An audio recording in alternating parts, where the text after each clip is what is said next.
Buenos días a todos. Quiero transmitir mi agradecimiento a Susan Sigal, a Natalio Grimman y a los demás integrantes del Council de las Américas y también a la Cámara de Comercio y Servicios por haberme invitado a hablar hoy. Quedé medio agitado con el ahí de la vuelta. Lo que pasa es que el tema de la gestión en momentos tan duros como el que nos tocó recibir, genera un espíritu de cuerpo muy fuerte con el equipo y la verdad que es increíble porque en el resto del mundo se está hablando del milagro argentino y sin los colosos que tengo como ministro esto sería imposible. Así que mi agradecimiento a todos mis ministros.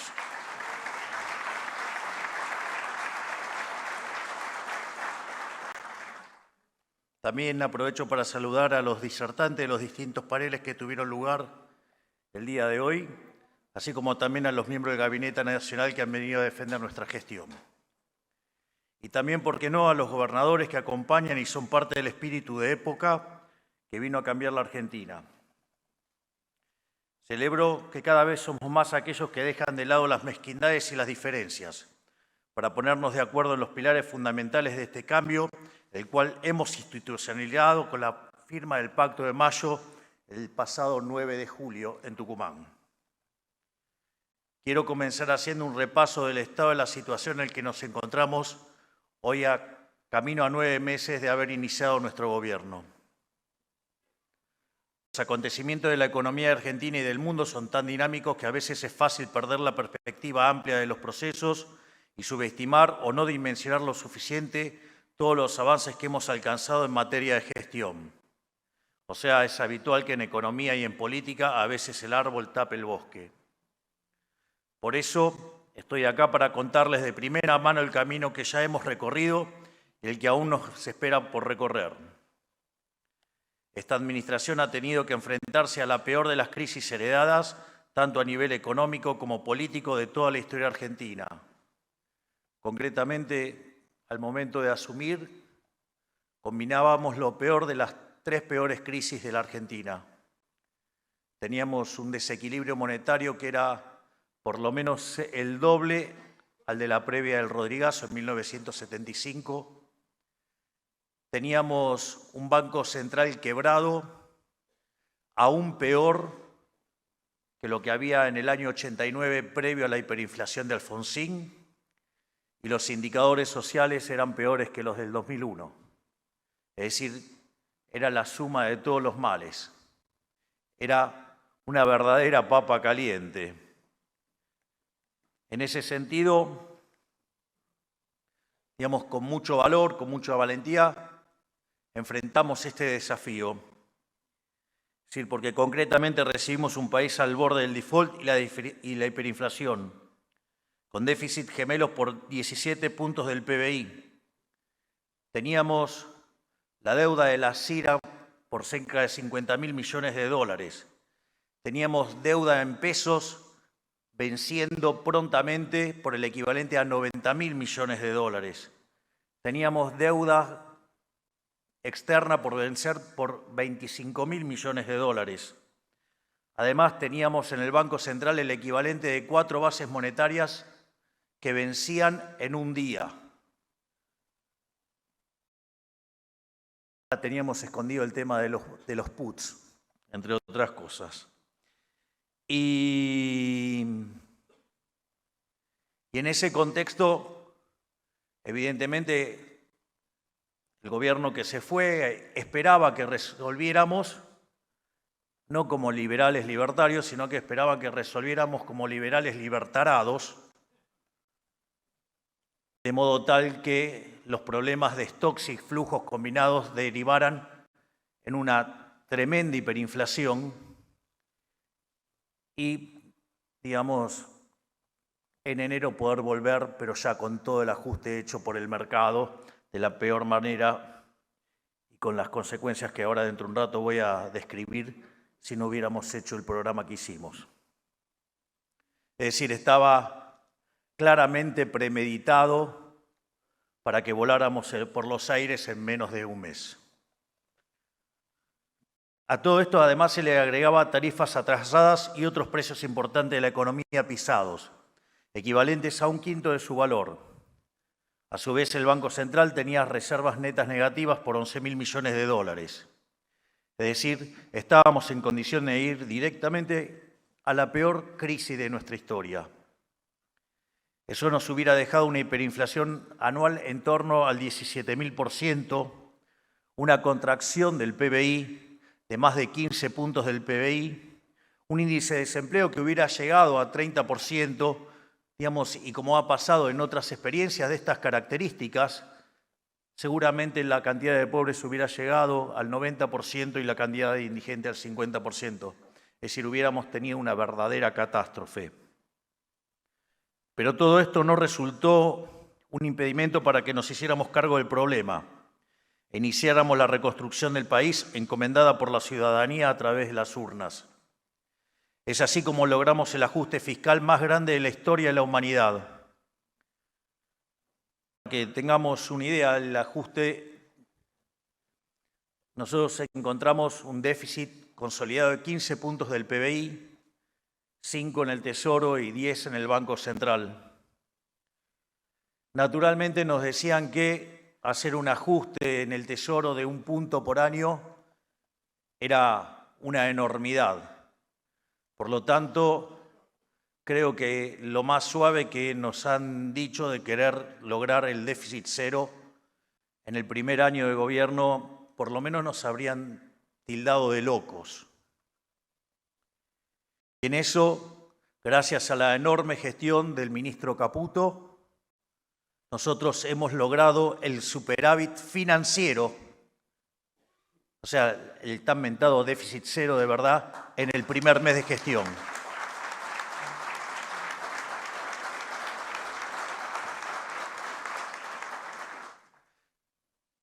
Si ustedes consideran que en los últimos 123 años de historia tuvimos déficit en 113, ya se van a dar cuenta que el logro es enorme.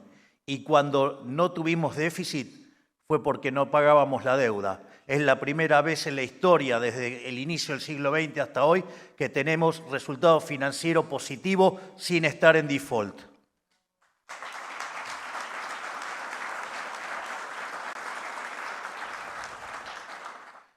Por otra parte, estaba la cuestión del cuasifiscal, que eran 10 puntos del PBI. Naturalmente nadie hablaba de ese tema. Un tema demasiado sofisticado para el público en general, pero que era una bomba que efectivamente había que resolver.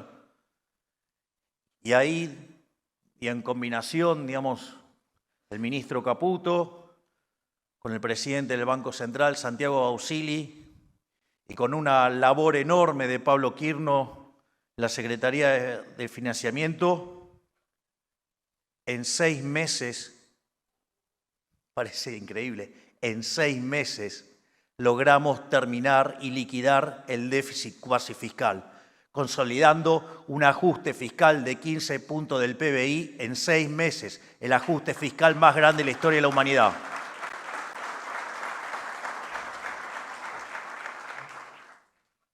Terminamos con el financiamiento del Tesoro vía emisión monetaria. Bajamos la tasa de interés y progresivamente comenzamos a sanear el balance del Banco Central. Desde que iniciamos la fase 2 de nuestro programa, ya no existe ninguna canilla de emisión monetaria en la República Argentina. La hemos cerrado todos y es gracias a eso que la situación del tipo de cambio se ha estabilizado. Básicamente, nuestra hipótesis de trabajo es que la inflación es siempre y en todo lugar un fenómeno monetario. Para terminar con ese flagelo, hay que terminar con la emisión, porque ese aumento de la cantidad de dinero es lo que lleva a la pérdida del poder adquisitivo del dinero y eso hace que todos los precios expresados en unidades monetarias suban. El tipo de cambio es uno más, hay que entender eso. Si el tipo de cambio es un precio más de la economía. Y lo que hace el Banco Central con la cantidad de dinero es determinar la escala nominal de la economía. Hay algo sonando.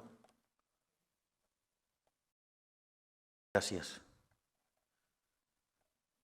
Entonces, en ese contexto, La primera etapa era el déficit cero para justamente cortar con la emisión para financiar el déficit fiscal. Se logró en el primer mes de gestión. No solo eso, sino que había que terminar con lo que hacía el déficit cuasi fiscal y terminar con los pasivos remunerados. Una vez que terminamos con los pasivos remunerados, también terminamos con el tema de los puts. Y en ese sentido, habíamos ido a un programa de exceso de oferta de dinero cero. Es decir, que la única forma que se iba a emitir dinero era por sector externo, es decir, compra de dólares, asimilando, digamos, la venta de dólares por parte del sector privado como la contraparte de demanda de dinero, es decir, con dólares ustedes compran pesos. Pero una de las cosas que nos dimos cuenta es que no era suficiente eso, porque en realidad, hasta que no terminemos de resolver los problemas del stocks, tenemos cepo. Y en esa situación, no es que los individuos están comprando pesos con dólares, sino que liquidan los dólares porque está el cepo. Por lo tanto, no es cierto que sea genuina demanda de dinero.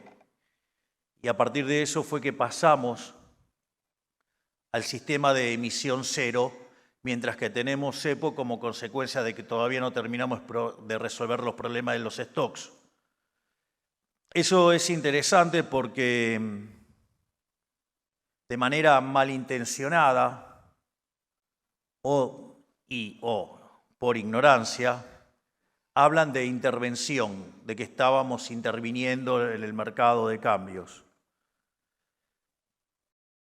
¿Cómo sería un mundo o el equilibrio sin intervención? En el equilibrio sin intervención, la tasa de interés tiene que ser libre, digo, porque es un mecanismo de coordinación intertemporal y no deberíamos tocarlo. El tipo de cambio sería libre y por lo tanto la variación de reservas sería nulo y la variación de la cantidad de dinero sería nulo. En este caso, digamos, como nosotros tenemos control de capitales por un problema de desequilibrios de stocks, que cada vez es más pequeño, en este sentido, la única forma de replicar el equilibrio de no intervención es justamente sacar los pesos que emitimos por compra de dólares desde el cepo. Y obviamente, como había brecha, por cada $3 que se tradean en el MULC, y 2 tienen que volver y 1 queda dentro del Banco Central, y la variación de la cantidad de dinero es 0. Con lo cual, si ustedes se fijan, este nuevo equilibrio tiene menos grado de intervención que el que teníamos antes de esto. Por lo tanto, no es que fuimos a un nivel de más intervención, sino que de menos intervención. Por eso yo a veces no sé si los economistas, después de tantos años de vivir en una economía dirigista, se les empastó el cerebro o son directamente burros.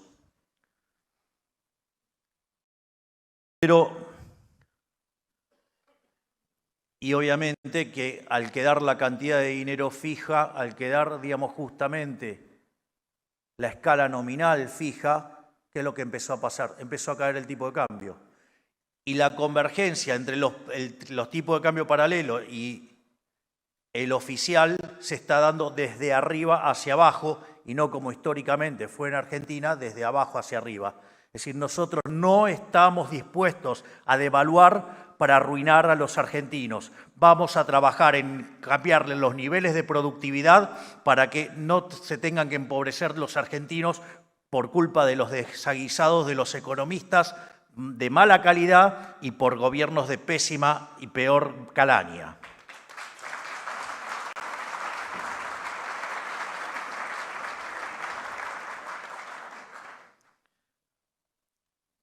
Igual todavía seguimos pagando los platos rotos del verdadero masazo que fue la emisión de 13 puntos del PBI en el último año. Pero gracias al ancla fiscal y monetaria logramos evitar la hiperinflación y la estamos bajando.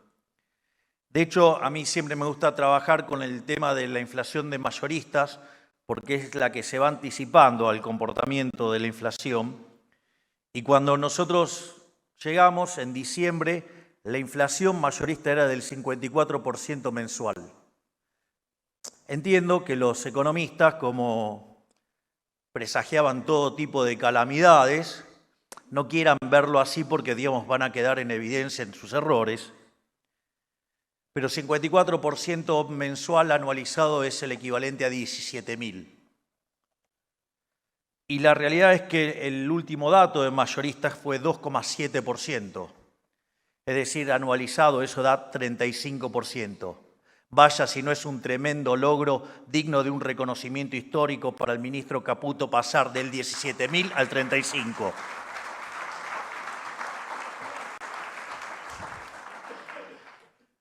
Pero tengo más para reconocerle al ministro Caputo todavía. Falta. Ahora, 2,7%, pero también tengo un sistema de crawling peg, es decir, que en algún sentido nosotros estamos habilitando ese piso de inflación de 2. Obviamente, porque hay que recomponer todo un problema de stocks. Y en ese contexto, si sacamos ese piso de 2, la inflación entonces estaría viajando a menos del 0,7 mensual. Es decir, que la inflación verdaderamente no ha bajado de 17.000 a 35, sino que ha bajado de 17.000 a 8%. Gracias, Toto.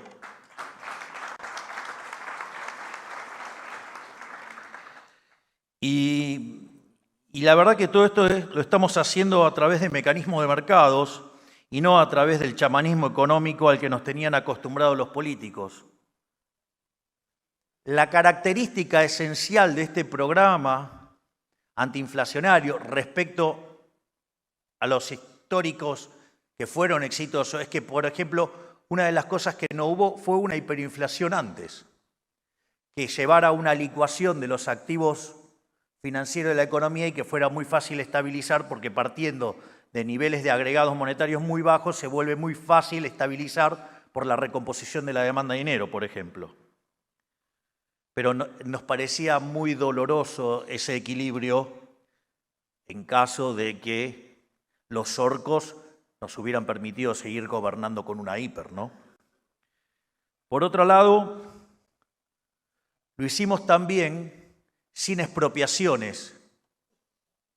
Es decir, acá no hubo tal cosa como presagiaron muchos econochantas acerca de un plan Bonex. Ni que hablar de los imbéciles que hablaron de que hubo un plan Bonex cuando no lo hubo. Por otra parte, otro elemento distintivo de esto, no hubo controles de precios. No solo que no hubo controles de precios, tampoco se controló el tipo de cambio. Cuando en realidad con una economía con la inestabilidad de la demanda de dinero que tiene y el ejercicio y la ductilidad que tenemos para hacer el switch de portafolios a dólares y a fijar el tipo de cambio hace que sea mucho más fácil estabilizar. Como si todo esto fuera poco, todo este proceso de estabilización lo estamos haciendo con recomposición de precios relativos. Es interesante, todo el mundo ve el milagro, menos los argentinos.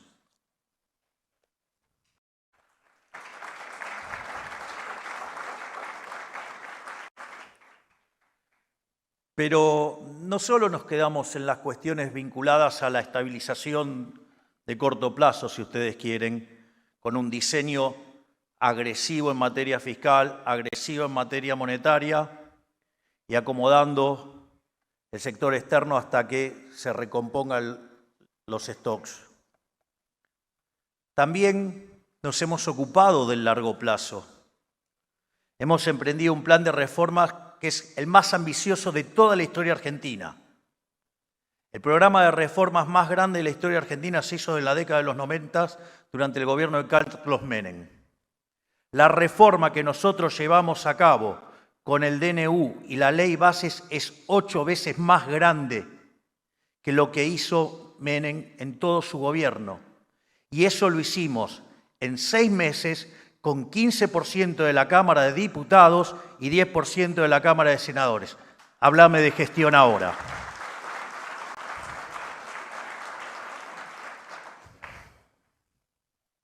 Además, nuestro programa económico tiene muchas aristas y frente de batallas, pero se sostiene sobre 3 grandes fundamentos. Una macroeconomía ordenada, sin trampas ni atajos, para darle una solución definitiva al problema de la inflación. Un profundo recorte del gasto público para aliviar la carga del sector privado y una atención obsesiva a desregular y devolverle la libertad a cada uno de los argentinos, donde tengo el privilegio, el honor, el orgullo de tener un ministro de la estatura intelectual de un coloso como Federico Sturzenegger haciendo esta revolución.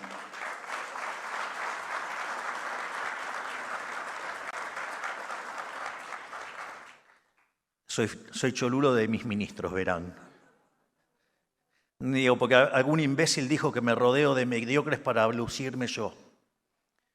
Pero bueno, ¿de qué se puede esperar del círculo rojo analógico? Pero bueno, ahí están. Que sigan prediciendo que ganaba Massa y todas esas cosas. Pero bueno, en ese sentido, para lograr el primero hemos asumido un compromiso innegociable con el equilibrio fiscal.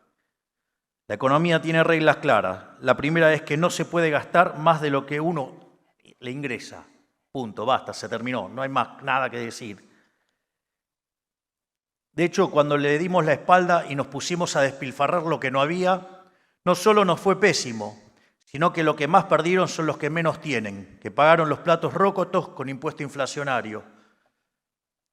Desde inicios del siglo XX hasta hoy, en la metodología de Cerro Meloni, Argentina tuvo 22 crisis. De esas 22, 20 tienen origen fiscal. Está todo dicho. Y por eso también les quiero adelantar algo de lo que vamos a hacer en materia del presupuesto. Vamos a rediseñar la forma en la que se escribe el presupuesto. El presupuesto se plantea un conjunto de gastos, se hace una estimación de ingresos y de ahí deriva el resultado primario, tienen la carga de los intereses, sale el resultado financiero y de ahí sale el financiamiento. Nosotros decidimos que no vamos a usar esa metodología. Nuestra metodología se va a llamar déficit cero. Y déficit cero implica que el resultado financiero es cero. Por lo tanto, no necesito estar tomando nueva deuda.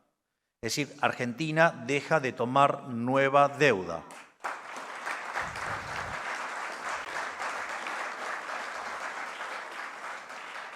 Aviso que rolear la deuda no es nueva deuda porque después aparecen los tipos que suman con dificultad y que no lo pueden hacer ni con un abaco. Y dicen, ay, no, ay, tomaron deuda. Sí, digo, para rolear.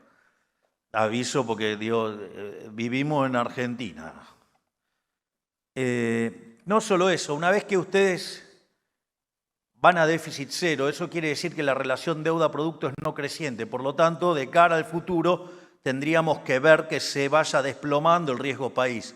Y esto es interesante porque mientras que hubo un sacudón financiero en todo el mundo, ¿cuál fue el único lugar que subió y le fue mejor? Argentina. Pero no solo eso, eso quiere decir que entonces el superávit primario va a ser igual a los intereses. Y como está planteado en términos de déficit cero, se puede hacer que el presupuesto sea neutral en términos de ingresos. Entonces va a haber una parte del gasto público que se va a acomodar, por ejemplo, que sigue a la inflación, y por diferencia sale el resto del gasto público consistente con esa regla, Para un escenario base se determinan unas partidas que van a ser después ponderadores y eso es lo que va a permitir que en la medida que se ajusten los ingresos, dado el gasto con esa lógica, por diferencia se van asignando esas partidas, de modo tal que se diseña una regla para no violentar de ninguna manera el déficit cero. No vamos a tener déficit fiscal. Más, en lo que tiene que ver con la inflación, la verdad es que en los últimos 15 años solo hubo 2 países en la región que presentaron una inflación anual al 20%, y todos sabemos cuáles son. Uno fuimos nosotros, la otra es la dictadura sangrienta del criminal Nicolás Maduro. Quiero ser muy claro con esto. La inflación anula cualquier tipo de proyecto de vida, de negocio o incluso de formar una familia. Resulta imposible calcular gastos o planificar un futuro digno con la inflación comiéndole el bolsillo a los argentinos. Por eso, terminar con ella es instrumental para recuperar la confianza de todos los actores económicos, que fue dilapidada por los gobiernos anteriores. Es por esas experiencias pasadas que aprendimos que ordenar lo fiscal y lo financiero es condición sine qua non para volver a crecer. Por más buenas que puedan ser las intenciones de un gobierno, sin una macro sustentable, todo lo demás es efímero. Digo, de vuelta, no va de la micro a la macro. Ustedes ordenan la micro y la macro es un desastre, digo, van a terminar mal. Eso primero hay que ordenar la macro. Primero tienen que terminar y exterminar la inflación. ¿Para qué? Para que el sistema de precios empiece a transmitir la información de manera correcta y para que de esa manera se asignen los recursos eficientemente. No hay otro mecanismo. Y por eso hacemos del equilibrio fiscal un mandamiento, uno que trascienda cualquier cambio de gestión y logre quedar para la posteridad. En cuanto al plan de desregulación que afecta a cada uno de los sectores de la economía, la evidencia empírica está de nuestro lado, porque como ya me han escuchado decir muchas veces, los países más libres son 12 veces más ricos que los reprimidos, al margen que tienen 50 veces menos de pobres en el formato, 50 veces menos de pobres en el formato extremo y 25 si lo toman en el estándar. Pero esto implica luchar, entre otras cosas, contra los intereses particulares de la casta empresarial, los intereses de la casta sindical y en especial contra los intereses de la casta política, que es la que protege esos intereses sectoriales. Algo que el ministro Sturzenegger llama ingeniosamente el Triángulo de las Bermudas, porque en el vértice entre esos elementos el país entero desaparece. Todo esto que estamos haciendo ya está rindiendo resultados. Tan solo en el mes de julio subieron los índices de patentamiento en un 19%, la producción de auto un 48%, las ventas minoristas un 40%, la construcción un 12% y la actividad en el mercado inmobiliario un 36%. Cuando empiezan a mirar el mapa de actividad o el semáforo, si ustedes quieren, cada vez avanza más el color verde y técnicamente la recesión tocó o tuvo su peor momento entre los meses de abril y mayo.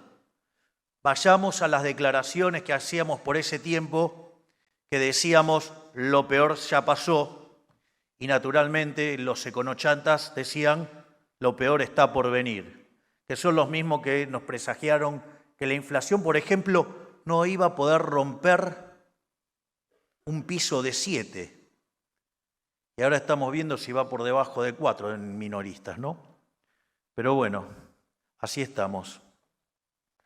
Buena parte de estos pilares que sean una realidad es posible gracias al trabajo mancomunado que llevan adelante los equipos técnicos encabezados por los ministros de Economía y de Regulación, Toto y Federico, que desde que asumieron han llevado adelante lo que solo puede ser catalogado como una gesta heroica, que sin duda van a pasar a la historia. Nosotros vamos en serio. Queremos dejar atrás el modelo fracasado del Estado presente y volver a instaurar el modelo de la libertad.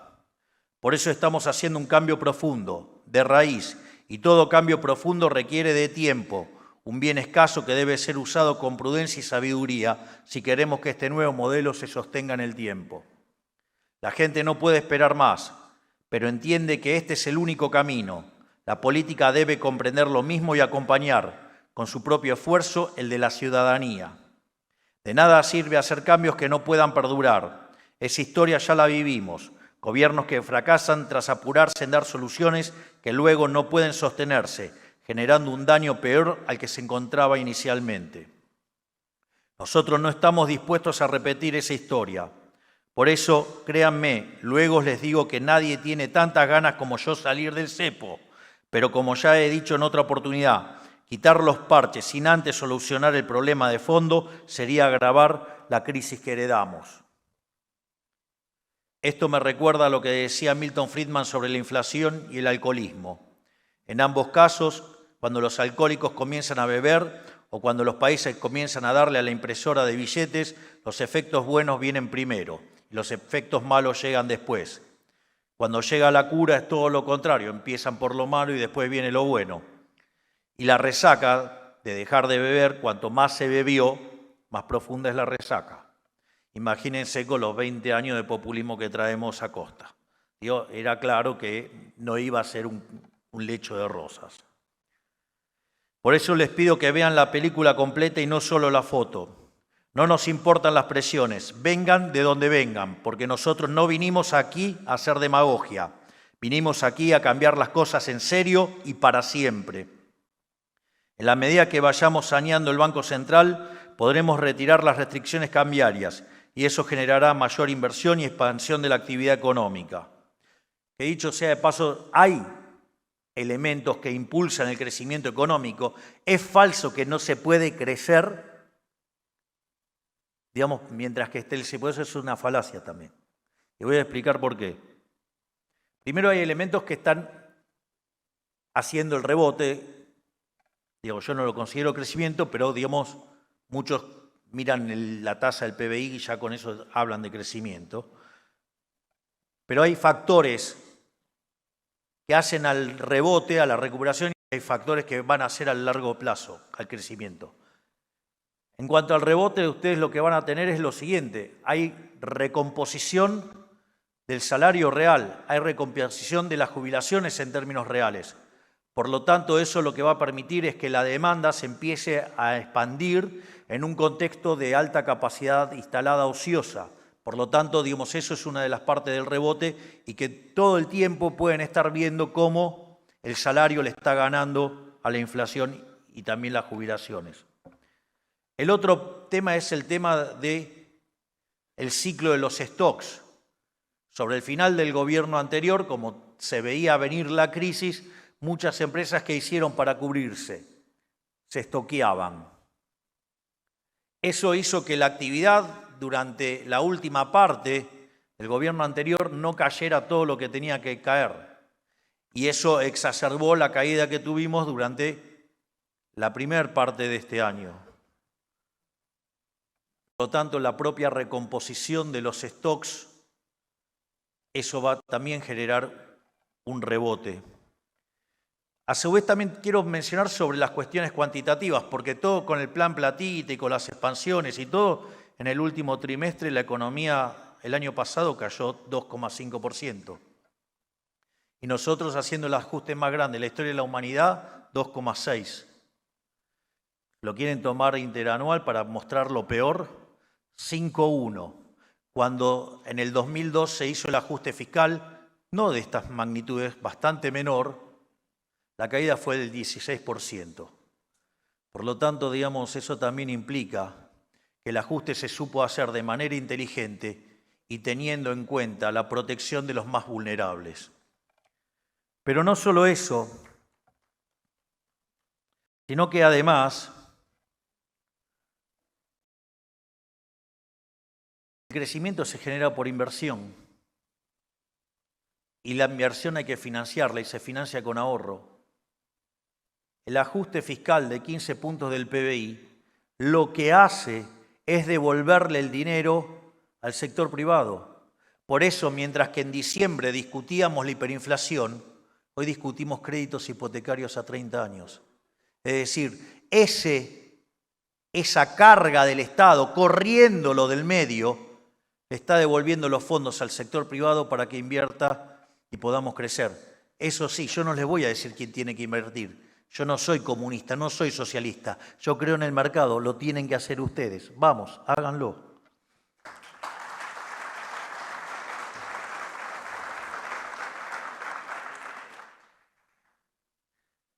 Obviamente, en la medida en que vayamos reduciendo el gasto público y volviendo cada vez más sostenible el superávit que tanto esfuerzo nos costó conseguir, ¿saben qué vamos a hacer?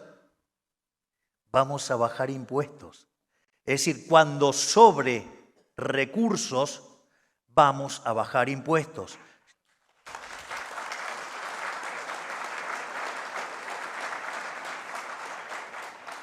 Algo que además ya lo estamos haciendo.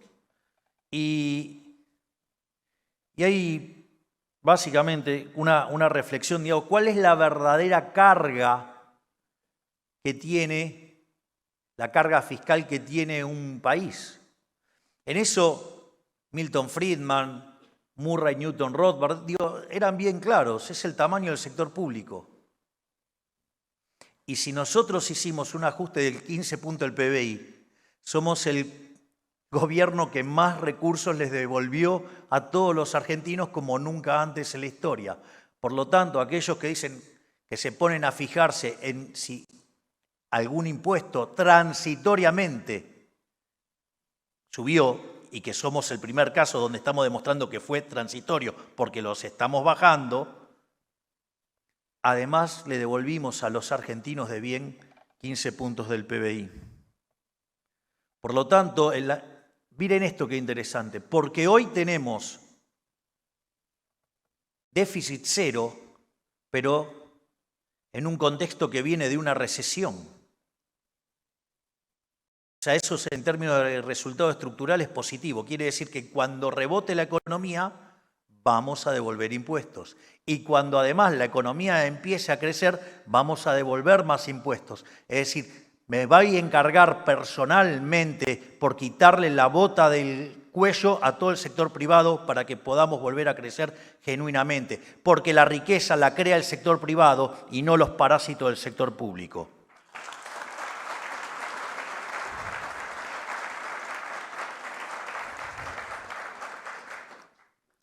Obviamente que si no lo estamos haciendo a la velocidad que nos gustaría, es porque aún no están dadas las condiciones. Y dar el paso a las apuradas es poner en riesgo todo lo que hemos conseguido hasta ahora. Esto no es un tema menor. Es mucho más fácil hacerlo en el papel que instrumentarlo. En especial cuando del otro lado están los orcos. Entonces, claro, porque parece un chiste. Aparte, ¿sabes? Yo les voy a decir algo, esto lo dice siempre brillantemente de Pablo. Dice, digo, lo hace con el caso del cepo. Bueno, hay que abrir, hay que hacer esto, hay que hacer lo otro. ¿No? Ahora, si nosotros hacemos eso y nos llevaban puesto, terminábamos con una brutal crisis. Y cuando viene la brutal crisis, ese que estaba escribiendo desde un escritorio estas cosas cómodamente, agarra y dice una cosa, ¿por qué no se debería haber hecho esto? Ustedes se dan cuenta, ¿no? Es decir, lo único que hace es cambiar lo que escribió en el papel. En el medio, digamos, se pueden llevar puesto un gobierno. Entonces, lo que nosotros vamos a hacer es respetar los tiempos y condiciones que tiene nuestro programa económico, el mismo que le propusimos a la sociedad y el mismo que acompañó con su voto. Si ustedes se fijan, nosotros no fijamos las metas y tiempo. Nosotros lo que hacemos es, vamos cumpliendo metas y en la medida que vamos cumpliendo las metas, vamos dando los pasos y vamos avanzando. Es decir, entonces, ¿cuál es la ansiedad? Sacar el cepo, es decir, la fase 3. Bueno, ¿eso cuándo va a ocurrir? Cuando hayamos cortado definitivamente con la emisión monetaria.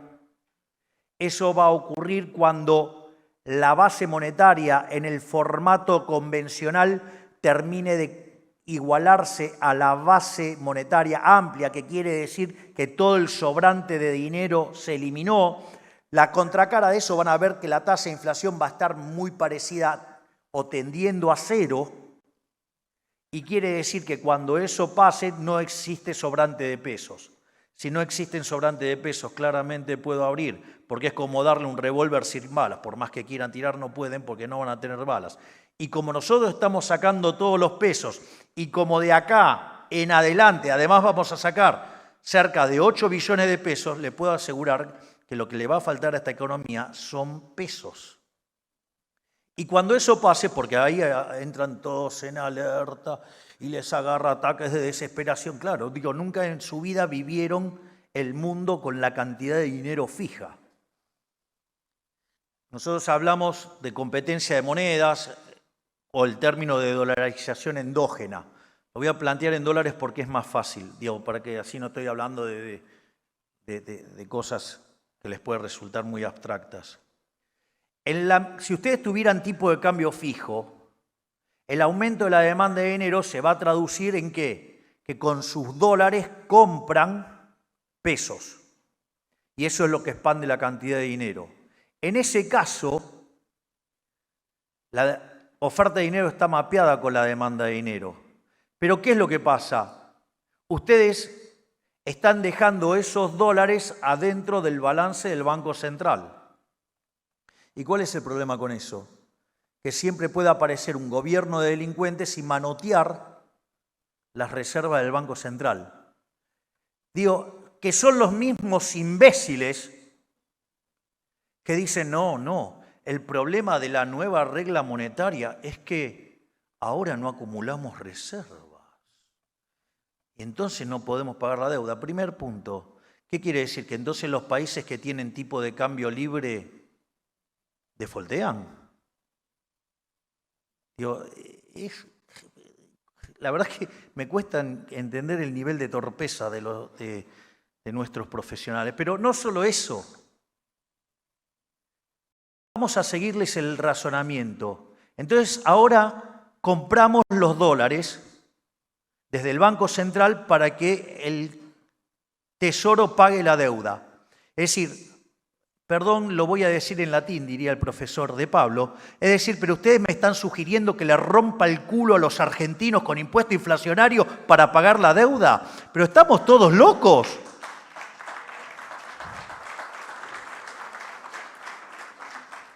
Los dólares se compran con superávit fiscal. Los dólares los va a comprar el Tesoro en el mercado de cambios, no falsificando dinero y estafando a los argentinos de bien. Y en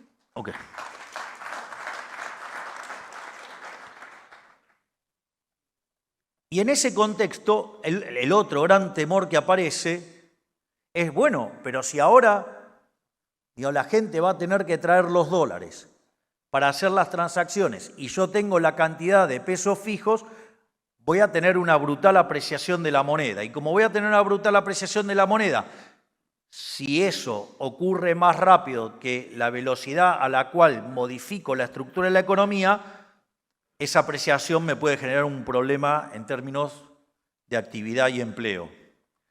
Es por eso que nosotros hablamos de competencia de monedas o de dolarización endógena, porque cuando estemos en esa etapa pueden convivir las dos monedas y se pueden hacer las transacciones en las dos monedas, de modo tal que esa misma oferta de dólares que ustedes traen va a tener una contrapartida en demanda de dólares y entonces el tipo de cambio le queda estable y nadie tiene que ponerse a llorar apreciación.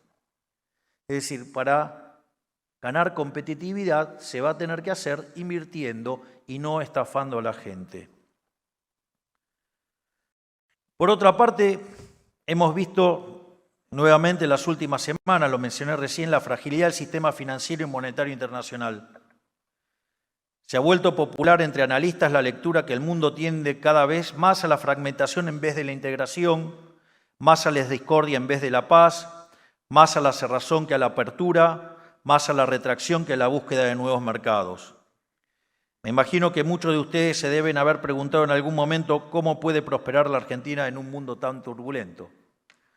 ¿Cómo podemos avanzar cuando los demás retroceden? Bueno, de la misma manera que nos descolgamos antes, que a todos le iban bien y a nosotros no iba mal, digamos, podemos revertir eso, o al menos para hacer catching up. Yo les digo, no teman, porque contamos con ventajas que muchas veces no se ven, pero que gran parte del mundo no tiene, que son anclas que nos protegen frente a eventuales tormentas. La primera y más importante, nosotros estamos purgando al sistema económico argentino de un cáncer de décadas, que es el populismo monetario. En Argentina no va más tirarle una alfombra encima a las crisis tomando deuda e imprimiendo dinero. Aprendimos de una vez y para siempre que no sirve salir de la crisis con emisión. Lamentablemente, lo mismo no se puede decir del resto del mundo libre, que cada día se endeuda más y cada día licúa más el valor de sus monedas. Por eso no es casualidad que en el mundo el poder adquisitivo de la gente de a pie sea cada vez más bajo, a pesar de que las valuaciones de las empresas son cada vez más altas. Ellos están jugando con fuego, tomando de una medicina que en el largo plazo no es más que veneno. Bueno, nosotros no vamos a hacer populismo monetario, no nos importa que lo hagan los demás. Tenemos honestidad intelectual y un compromiso que hemos asumido con la sociedad para salir de la crisis que heredamos haciendo los deberes y con crecimiento genuino, no haciendo chamanismo económico que a la larga siempre engendra pobres que son los que terminan pagando esto. Haciendo las cosas bien, Argentina puede ir a contracorriente del mundo y ser un oasis de estabilidad en el desierto del populismo global. Segundo, 25 años de populismo económico, de default, violación de contrato y de imprevisibilidad jurídica nos han dejado en un país descapitalizado, con sus mejores empresas subvaluadas y con casi 300.000 millones de dólares de los argentinos fuera del sistema. Tercero, es en momentos de incertidumbre en las finanzas globales que las ventajas comparativas de los que gozamos como nación destacan por su valor. Tenemos sectores primarios dinámicos con fuentes de recursos inagotables, recursos que el mundo necesita y seguirá necesitando, esté en crisis o no. Tenemos la segunda reserva de shale oil más grande del mundo. Producimos alimentos para 500 millones de personas. Contamos con la tercera reserva de litio más grande del mundo. Reservas enormes de cobre aún sin explotar. Energía solar, eólica, hídrica, el acuífero guaraní y por si fuera poco tenemos recurso humano de primera categoría en todos los ámbitos profesionales. Tengo mis dudas con los economistas. Gracias a los cuales hoy Argentina deja de ser una huella en el mundo a pesar de la trágica administración política del último siglo. De eso sí tenemos los peores del mundo. Digo, si no, no hubiera ganado yo.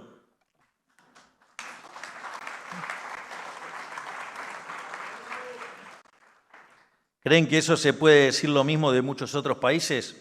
No, tan solo de un puñado, con lo cual no cabe duda de que hemos sido privilegiados por Dios en la lotería mundial. Y en cuarto lugar, pero igual de importante, estamos emprendiendo un cambio de paradigma no solo económico, sino también social, político y cultural.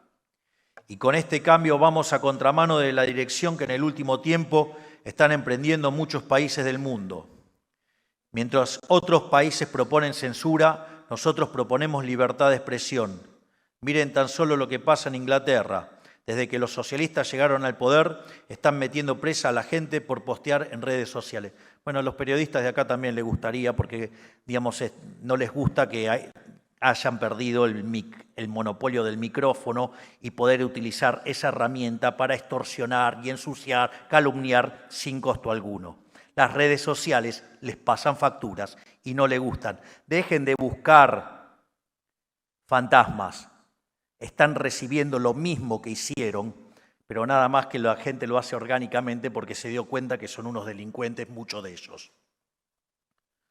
A su vez, mientras otros están cada vez más cerca de caer en guerras culturales y religiosas, que va a terminar por expulsar a gente de bien de sus países de origen, nosotros invitamos al resto del mundo libre a participar de un país en reconstrucción. Mientras otros castigan a quien emprenden y producen, nosotros los celebramos. Los invitamos de nuevo al sistema, mientras otros sacrifican la innovación, la creatividad y la libertad misma en el altar de una falsa moralina. Nosotros desregulamos la economía y le devolvemos la autonomía al sector privado. Los argentinos ya nos dimos cuenta de que toda la perorata buenista es una estafa al servicio de la opresión. Ya nos dimos cuenta de que siempre los que se hacen los paladines de la moral y los defensores de los desahuciados terminan siendo los autores de las peores atrocidades. Y vaya que el sistema está crujiendo.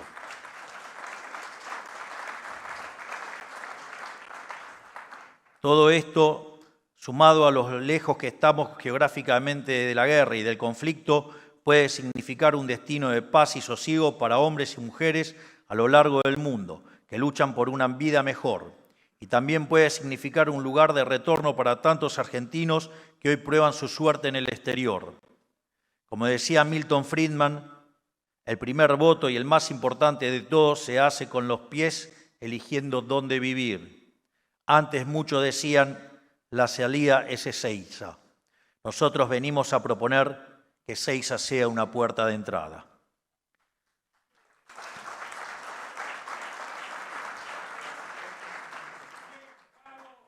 Gracias. Lo que quiero decir con todo esto es que tenemos la posibilidad de que la Argentina sea un refugio de desarrollo, paz y prosperidad para el mundo libre en las próximas décadas.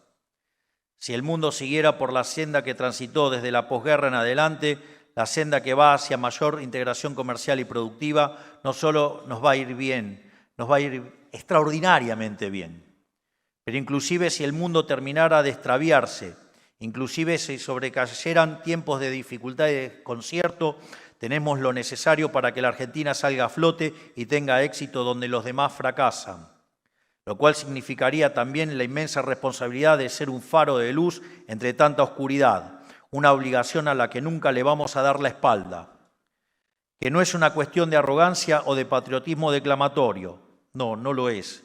Es analizar las condiciones objetivas que tenemos para la grandeza en este contexto global que nos ha tocado vivir. Con lo cual, cuando decimos que las fuerzas del cielo nos acompañan, no es solo una expresión de deseo, sino la manifestación de una concatenación de hechos que sugieren que la Argentina está frente a un cambio de época.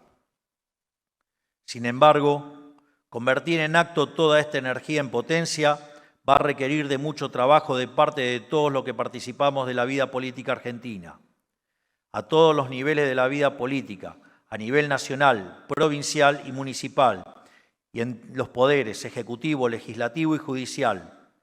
Todos tenemos la obligación de estar a la altura de lo que necesita el pueblo argentino, que es quitarle el peso muerto del Estado de encima, retirar al Estado para hacerle lugar a una sociedad dinámica y pujante, que durante demasiado tiempo ha estado atada de manos. Nosotros estamos cumpliendo de sobremanera, hemos pasado la motosierra a un nivel que nadie concebía posible. Estamos desregulando la actividad económica a una velocidad sideral. Me causa gracia porque había un imbécil que hablaba de que era mucha licuadora y que de la motosierra había quedado una tijerita. Parece que Elon Musk, Donald Trump y mucha gente de afuera la ve, pero parece que los de acá no la ven. Es raro, no la ven.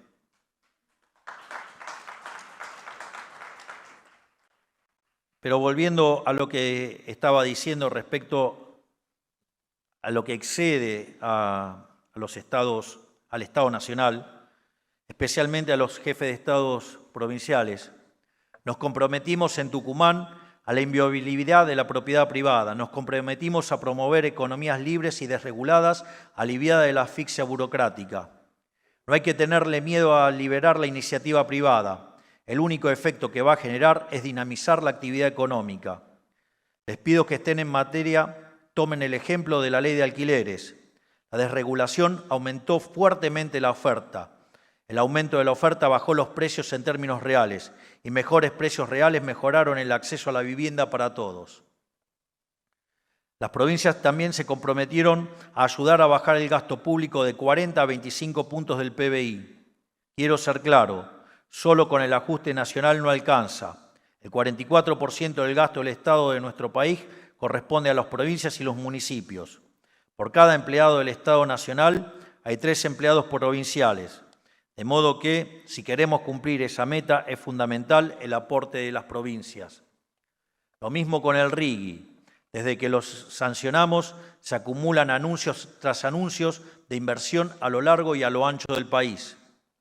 La sociedad tiene que saber que las grandes inversiones no van a llegar a las provincias que no adhieran al régimen.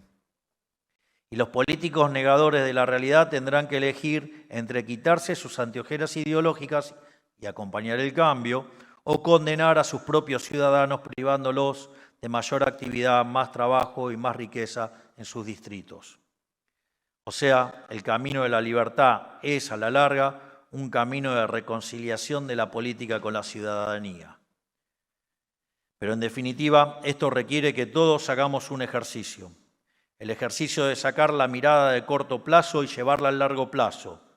Y también de sacar la mirada del pago chico y el interés particular y poner el foco en lo que nos llamamos equilibrio general intertemporal. Si todos, no solo algunos, practicamos el ejemplo que pontificamos, no solo algunos honramos los compromisos firmados en Tucumán, no tengo duda de que saldremos adelante más rápido de lo que cualquiera se imagina. Por último, para despedirme, quiero agradecerles una vez más la invitación a las autoridades del Cónsul de las Américas y de la Cámara Argentina de Comercio y Servicios por la invitación y por la cálida bienvenida. Agradecerles también a todos ustedes los presentes por escucharme. Hoy me puse un poquito denso, pido perdón, pero el orden espontáneo es así. Digamos, decidí abrir muchas ventanas en el discurso y a veces pasa. Y quiero además invitarlo a acompañarme en esta gesta por hacer de la Argentina el país más próspero y libre, pujante que alguna vez fue. Para que seamos nuevamente una tierra de oportunidades, para los que todos, como dice nuestra Constitución, decidan habitar el suelo argentino. Es el lugar con el que soñaban personas de a pie, de trabajo, castigados por el hambre y la miseria, que vinieron a la Argentina, donde era un paraíso en el cual podían reconstruir sus vidas. Un refugio de paz y prosperidad para quienes huyen del conflicto constante que paulatinamente envuelve al mundo. Tal como lo hicimos hace 120 o 150 años, pongan la marca donde quiera, pero 120 o 150, pero por ahí anda. Créanme que podemos hacerlo y vamos a hacerlo. Estoy seguro que todos ustedes que son protagonistas de la vida económica argentina cumplirán un papel fundamental en este proceso. Que Dios bendiga a los argentinos y que la fuerza del cielo nos acompañe. ¡Viva la libertad, carajo! Muchas gracias. Han sido las palabras del señor presidente de la Nación, doctor Javier Milei. La Opinión Austral. 65 años de identidad santacruceña.